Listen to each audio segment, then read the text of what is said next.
এগুলো হচ্ছে homemade Cerelac.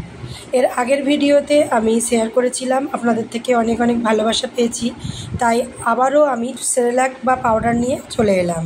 তো এখানে হচ্ছে হোমমেড সুজি আর হোমমেড সেরেলাক আর একটা পাউডার আমি বানিয়েছি, সবটাই এই ভিডিওতে শেয়ার করব আর কিভাবে রান্না করি। এই পাউডারটি আপনারা 7 মাস প্লাস বাচ্চা থেকে 2 বছর পর্যন্ত খাওয়াতে পারবেন। তাহলে দেরি না করে শুরু করি আজকের ভিডিও। হ্যালো এভরিওয়ান, আসসালামু আলাইকুম। সেরেলাকের জন্য আমি এখানে নিয়ে নিচ্ছি খাবার চাল। আমরা যে ধরনের চাল খাই, এখানে সেই মিনিকেট চাল 1 কাপ নিচ্ছি। আর এই কাপে প্রায় 100 গ্রাম লাগে, 100 গ্রাম করে আছে। তো এখানে কামিনী চাল নিয়েছি 200 গ্রাম, মানে 2 কাপ। কাপটা ঠিকঠাক রাখার জন্য আমি এখানে কাপ নিয়েছি।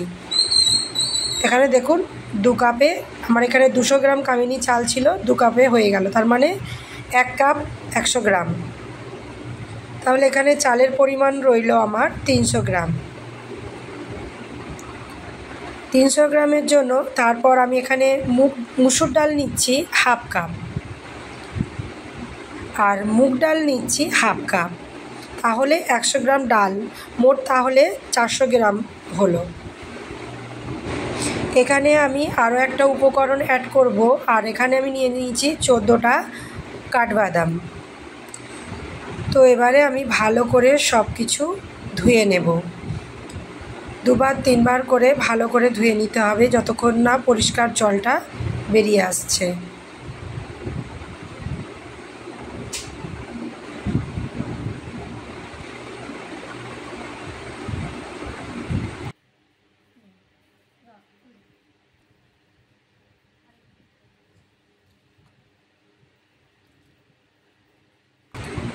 খুব ভালোভাবে ধুয়ে নেওয়ার পর এবার আমি এখানে একটা বড় বাসন নিয়েছি আর একটা পরিষ্কার কাপড় দিয়ে দিচ্ছি। এরপর আমার ধুয়ে রাখা চালগুলো এখানে আমি শুকাতে দেব। প্রায় 1 ঘন্টা আমি রোদে রেখে সব কিছু শুকিয়ে নেব।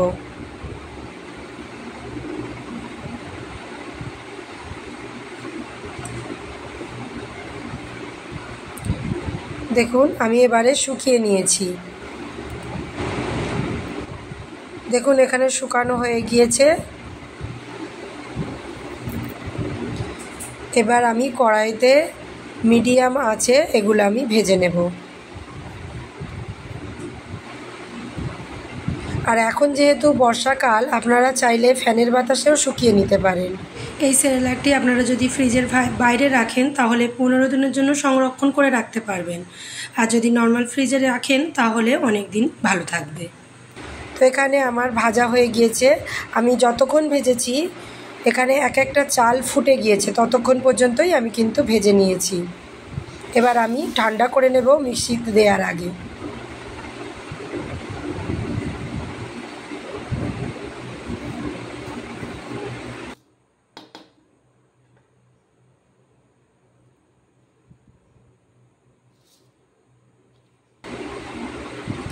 এরপর এখানে আমি আরেকটি উপকরণ অ্যাড করব, সেটা হলো চিড়ে। চিড়ে বাচ্চার জন্য খুবই উপকারী। এখানে আমি 200 গ্রাম চিড়ে নিয়েছি। তাহলে আগে ছিল 400 গ্রাম আর 200 গ্রাম, মোট হলো 600 গ্রাম। তাহলে 600 গ্রাম উপকরণে আমি কিন্তু 14টা কাঠবাদাম দিয়েছি। আপনারা সেই অনুযায়ী কাঠবাদামটা দেবেন, কারণ বাচ্চা বেশি কাঠবাদাম কিন্তু দেয়া স্বাস্থ্যের জন্য ভালো না, এখন হজম করতে পারবে না। 600 গ্রাম পাউডারে আমি 14টা কাঠবাদাম দিয়েছি। আর চিড়ে অনেক সময় অনেক নোংরা থাকে, এখানে দেখতেই পাচ্ছেন অনেকগুলো মটর কড়াই রয়েছে, তাই আমি এগুলো তুলে ফেলে দিচ্ছি। এগুলো থাকলেও অসুবিধে হতো না, কিন্তু আমি যেখানে বেছে নিচ্ছি তাই আমি এগুলো ফেলে দিচ্ছি।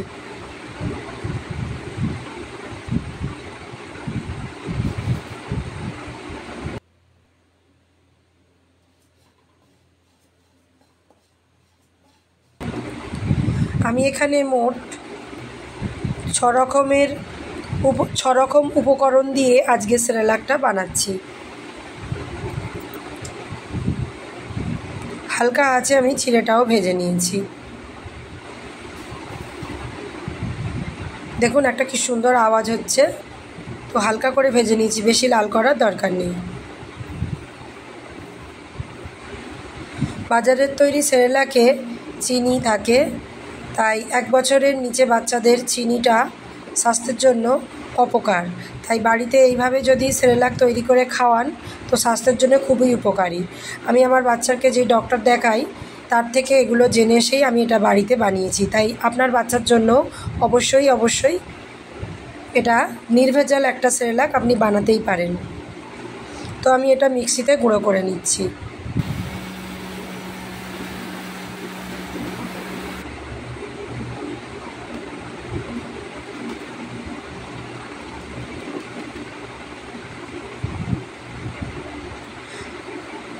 তো যে চিড়েগুলো আমি ভেজে রেখেছিলাম সেগুলো আমি দিয়ে গুঁড়িয়ে নেব।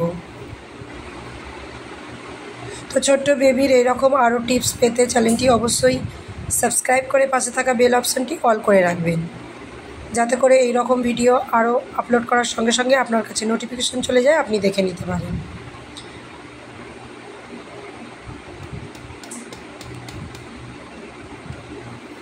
এবারে আমি সেরেলাকটা ভালো করে মিশিয়ে নেব। নেওয়ার পর একটা আটা চালনিতে আমি চেলে নেব।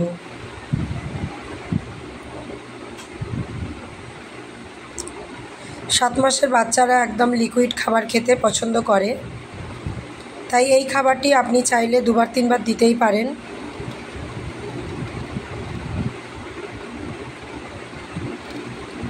আমি আমার বাচ্চাকে এটা দিনে 2 বার দিই, এক হচ্ছে সকাল 10টার দিকে আর দুপুরে 1:30-2টোর মধ্যে। তো এরকম যদি কাঁচের বয়েমে রেখে সাধারণ রুম টেম্পারেচারে রেখে দেন তাহলে 15 দিনের মতন সংরক্ষণ করতে পারবেন। আর যদি আরও বেশি করে করতে চান তাহলে ফ্রিজে সংরক্ষণ করবেন।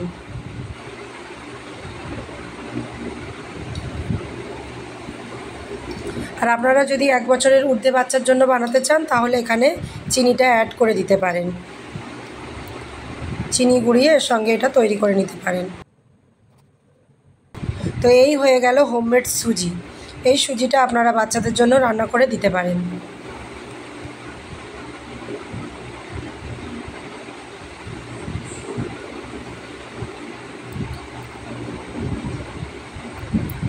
তো সুজিটাও আমি ভালো করে একটা কন্টেনারে ভরে রাখবো।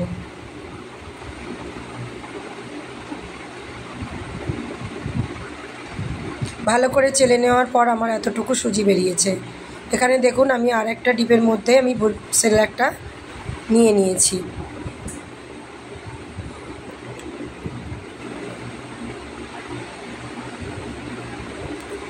তো আর একটা পাউডার আছে, এই ভিডিওটা অনেক বড় হয়ে যাচ্ছে, পরের ভিডিওতে এটা শেয়ার করব। তো আপাতত সুজি আর সেরেলাকের ভিডিওটা আমি আপনাদের সঙ্গে শেয়ার করলাম। এবার আমি দেখাবো কিভাবে আমি সেরেলাকটা তৈরি করি।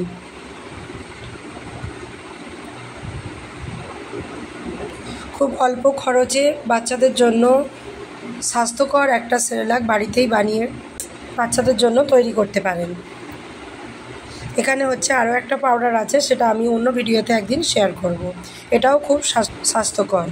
তো কীভাবে আমি সেরেলাকটা তৈরি করি, এখানে আমি 1.5 চামচ সেরেলাক পাউডার দিব।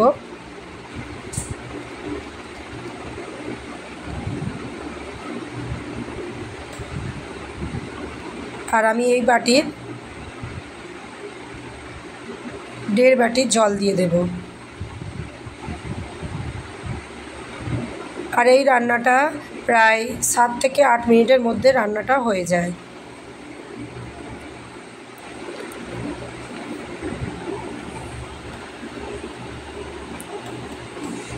খাবারের টেস্ট বাড়ানোর জন্য আর বাচ্চাদের জন্য এটা স্বাস্থ্যকর, তাই একটা খেজুর আপনারা ফেলে দিতে পারেন।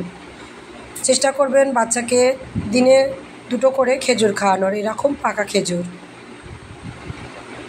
বীজটা বার করে ফেলে দিয়ে খেজুরটা দিয়ে দেবেন।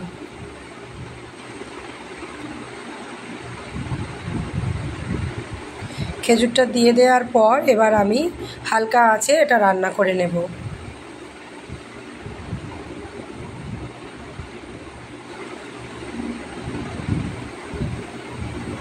এটা রান্না করতে করতে আপনারা হাফ চামচ ঘিও অ্যাড করতে পারেন, ঘি বা বাটার।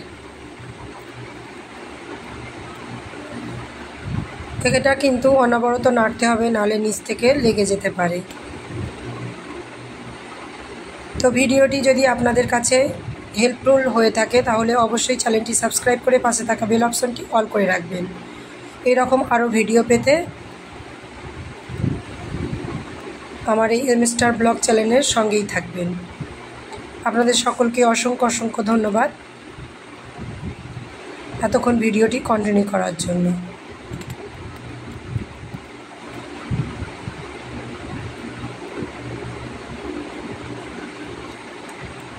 আপনারা যেরকম ঘনত্ব আপনাদের বাচ্চা খেতে পারবে সেরকম ঘনত্বভাবেই নামিয়ে নিতে পারবেন। ঠান্ডা হয়ে যাবার পর আমি বাটিতে ঢেলে নিচ্ছি।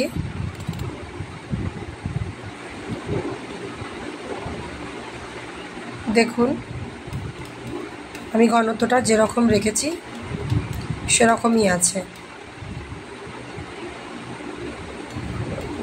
এই ভিডিওটি ভালো লাগলে অবশ্যই একটা লাইক করবেন আর কমেন্টে জানিয়ে যাবেন কেমন লেগেছে আপনাদের। এরকম করে যদি সেরেলাক বানিয়ে দেন তাহলে বাচ্চারা কিন্তু অনেক মজা করে খাবে। তো আজকের মতো এখানেই বিদায় নিচ্ছি। আল্লাহ হাফেজ।